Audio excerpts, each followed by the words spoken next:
Baik, bismillah, assalamualaikum warahmatullahi wabarakatuh. Kami dari kelompok kelima akan mempresentasikan hasil kerja dari kelompok kami. Namun sebelumnya kami akan memperkenalkan diri terlebih dahulu. Yang pertama ada saudari Jennifer Mariani Salea. Yang kedua saya sendiri Muhammad Ahwan. Yang ketiga ada Muhammad Albi dan yang keempat ada Muhammad Farhan. Adapun yang akan kami bahas di sini yaitu mengenai filosofi dan paradigma Undang-Undang Nomor 22 Tahun 1999. Yang kedua ada tentang konsep tentang desentralisasi asimetris, dan yang ketiga adalah grand design desentralisasi dan otonomi daerah. Yang pertama ada filosofi dan paradigma Undang-Undang Nomor 22 Tahun 1999. Undang-Undang Nomor 22 Tahun 1999 tentang Pemerintahan Daerah ditetapkan pada 7 Mei 1999 dan berlaku efektif sejak tahun 2000.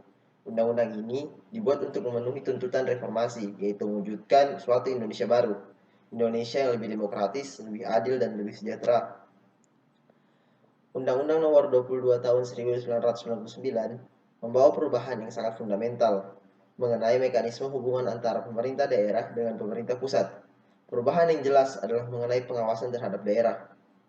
Pada masa lampau, semua perda dan keputusan kepala daerah harus disahkan oleh pemerintah yang lebih tingkatannya seperti Mendagri untuk pembuatan perda provinsi daerah tingkat 1, gubernur kepala daerah mengesahkan perda kabupaten daerah tingkat 2. Undang-Undang Nomor 22 Tahun 1999. Dengan berlakunya Undang-Undang Nomor 22 Tahun 1999, daerah hanya diwajibkan melaporkan saja kepada pemerintah di Jakarta. Namun, pemerintah dapat membatalkan semua perda yang bertentangan dengan kepentingan umum atau dengan peraturan perundangan yang lebih tinggi tingkatnya atau peraturan perundangan yang lain dalam pasal 114 ayat 1.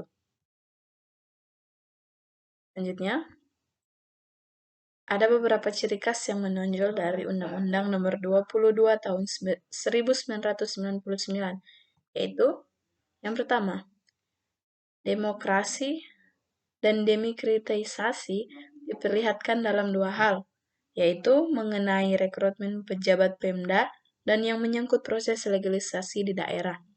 Yang kedua, mendekatkan pemerintah dengan rakyat. Titik berat otonomi daerah diletakkan kepada daerah kabupaten dan kota, bukan kepada daerah provinsi. Yang ketiga, sistem otonomi luas dan nyata. Pemda berwenangan melakukan apa saja yang menyangkut penyelenggaraan pemerintahan, kecuali 5 hal yang berhubungan dengan kebijaksanaan politik luar negeri, pertahanan dan keamanan negara, moneter, sistem peradilan, dan agama. Yang keempat, tidak menggunakan sistem otonomi bertingkat, daerah-daerah pada tingkat yang lebih rendah menyelenggarakan urusan yang bersifat residual, yaitu yang tidak diselenggarakan oleh Pemda yang lebih tinggi tingkatnya. Yang kelima, no mandate without funding. Penyelenggaraan tugas pemerintah di daerah harus dibiayai dari dana anggaran belanja dan pendapatan negara. Yang terakhir, yang keenam, penguatan rakyat melalui DPRD. Penguatan tersebut baik dalam proses rekrutmen politik lokal ataupun dalam pembuatan kebijakan publik di daerah. 2. Konsep tentang desentralisasi asimetris. Desentralisasi asimetris adalah otonomi yang diterapkan di sebuah negara dengan prinsip tak sama dan tak sebangun. Masing-masing daerah memiliki karakteristik berbeda-beda yang dalam derajat tertentu tidak bisa digeneralisasi. Hal tersebut berdampak terhadap format desentralisasi yang dibangun suatu negara. Format desentralisasi yang terlalu menggeneralisasikan, desentralisasi homogen atau simetris, sering menjadi pilihan suatu negara dalam menjalankan manajemen pemerintahan daerah karena mempermudah kontrol pemerintah pusat. Namun, terkadang sering terjadi masalah karena terlalu dipaksakan walaupun tidak sesuai kebutuhan. Akhirnya, inefisiensilah yang terjadi. Dengan adanya keterbatasan tersebut, maka format desentralisasi heterogen atau asimetris dijadikan alternatif kebijakan dalam mengatasi keterbatasan. Desain desentralisasi asimetris. 1. Model asimetris yang didasarkan pada kekhasan daerah karena faktor politik, khususnya terkait sejarah konflik yang panjang, contoh Aceh dan Papua. 2. Model asimetris yang didasarkan pada kekhasan daerah berbasis sosiokultural, seperti daerah istimewa Yogyakarta. 3. Model asimetris yang didasarkan kekhasan daerah berbasis geografis strategis, yaitu khususnya terkait daerah tersebut sebagai daerah perbatasan, seperti Kalimantan Barat, Papua, dan Kepulauan Riau. Yang keempat, model asimetris yang didasarkan pada kekhasan daerah berbasis potensi dan pertumbuhan ekonomi, seperti Aceh, Kalimantan Barat, Batam, dan Jakarta. Yang kelima, kekhasan daerah berbasis tingkat akselerasi pembangunan dan kapasitas governability-nya, yaitu Papua. Yang keempat, ada 4 aspek pertimbangan asimetris. Yang pertama, aspek geografis, yaitu desentralisasi ini didasarkan pada pertimbangan bahwa negara Indonesia merupakan negara kepulauan yang terdiri dari berbagai macam daerah yang memiliki ciri khasnya masing-masing. Yang kedua, aspek historis. Pasal 18 Undang-Undang Dasar 1945 pra-amandemen menyatakan bahwa di wilayah Indonesia terdapat daerah yang mempunyai susunan yang asli dan ciri khasnya masing-masing. Yang ketiga, aspek politik.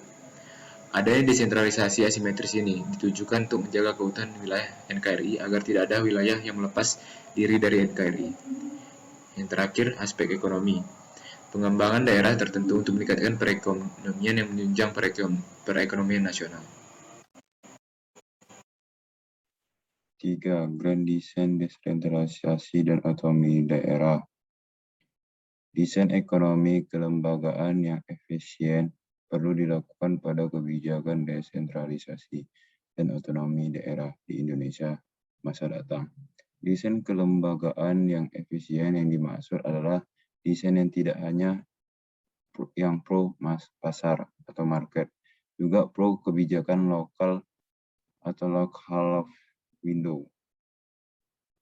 Pergeseran paradigma dari abad ke-20 ke abad ke-21 telah mempengaruhi perubahan sistem 1. Kelembagaan desentralisasi dan otonomi daerah di Indonesia. Secara teori, Indonesia membutuhkan suatu sistem ekonomi kelembagaan baru yang kuat, mensyaratkan keselarasan seperangkat aturan formal dan informal, beserta penegaknya yang menciptakan struktur mekanisme, insentif, hubungan antar individu dan organisasi baik di tingkat pusat maupun di daerah guna menurunkan biaya transaksi. Untuk menunjukkan bahwa perlu langkah-langkah penataan kelembagaan formal dan informal yang efisiensi di dalam membuat kebijakan desentralisasi dan otonomi daerah masa depan Indonesia.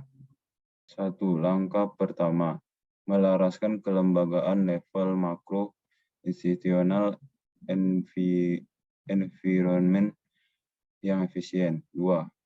Langkah kedua, memperbaiki level mikro, yaitu tata kelola kebijakan desentralisasi dan otonomi daerah atau institutional governance. Langkah ketiga, perbaikan mekanisme intensif.